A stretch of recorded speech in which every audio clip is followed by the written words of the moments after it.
Is this a really easy way to move forward in our lives? It just might be. I got an email from Jay a couple of days ago with a video. I don't know if you've seen it. It's called micro bending. I'll link it down below. Jay is a woman, a doctor, keeps sending us amazing insights into our lives and how we can grow. So, microbending. I got a lot of questions from you guys. Please give me more examples and I will do that. First, I would like to share with you my take. I always encourage us to think for ourselves, right? Don't believe anyone, believe yourself. So this is my take on microbending. You feel free to disagree, that's totally fine. So, you have a problem, right? I'm gonna use myself as an example, and I'll give you more examples in the video. Overeating. My big problem is that when it's 7 o'clock and I'm alone, all I wanna do is eat. To feel that, it's not about the food really.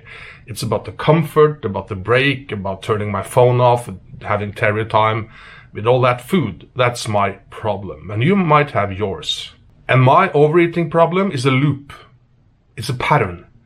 Every day, 7 o'clock approximately, I get this urge. I really want to eat too much food. That's the pattern. The loop going around and around and around.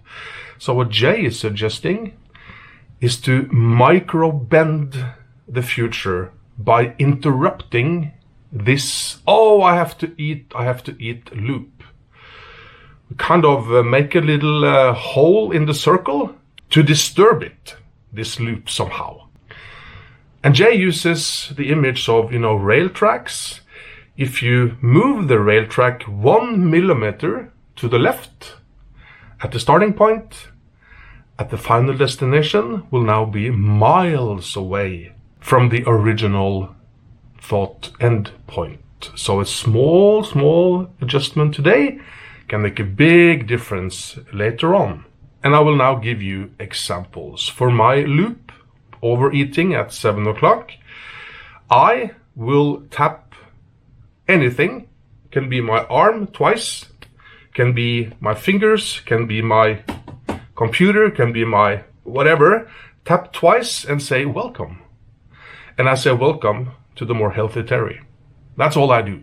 That's my micro bend. So the whole idea is to disturb the loop. Here's other examples.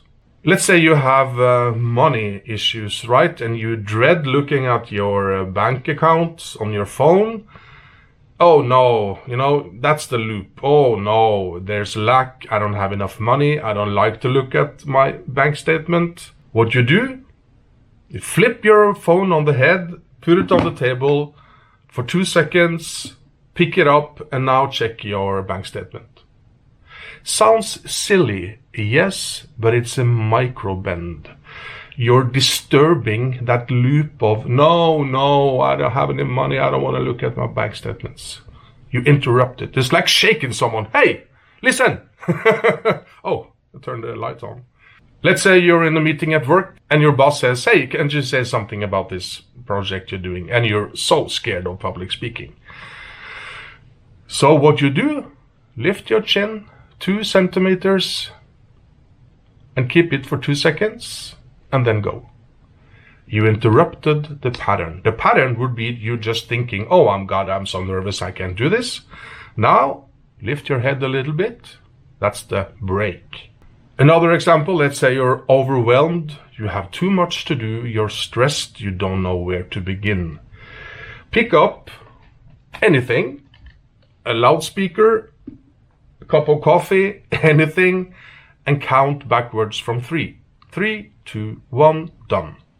So it can be really silly, the activity you do. So the whole idea is to interrupt the loop.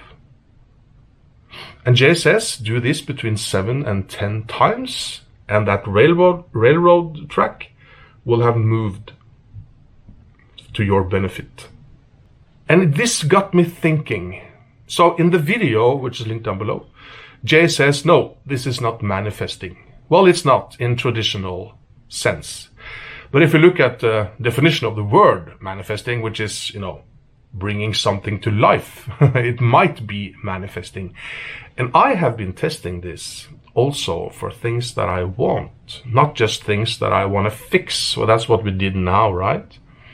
So this is early days. I don't have any results to share with you, but I would like to share my insights and what it felt like to do it. And I will do that in the video tomorrow.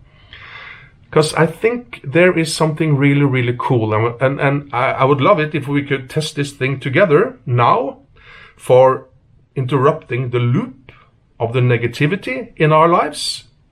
If we can share that, that would be great.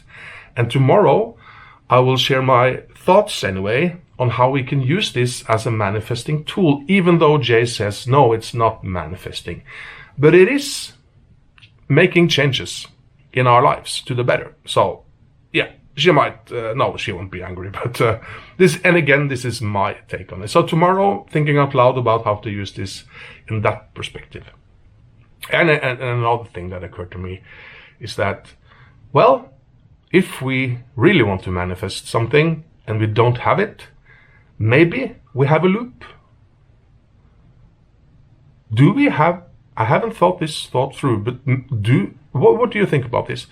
Do we have, let's call them negative loops for all the things we don't have that we want, in addition to the things we want to quote unquote fix?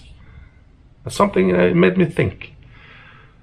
So I think Jay has tapped into something really powerful here, and Jay has started blogging. You can watch this video if you go on my website. She has an own section there for JBlog. It's really, really cool. And you can also get on her email list. I'll link that below too. And also the blog. But the thing about the email list, that comes to you when it comes, right? But the blog, everything is there now for you to read it. So, and videos too. Yeah. Yeah. So, break the circle with a silly activity. That's the micro bend. See you, my friend.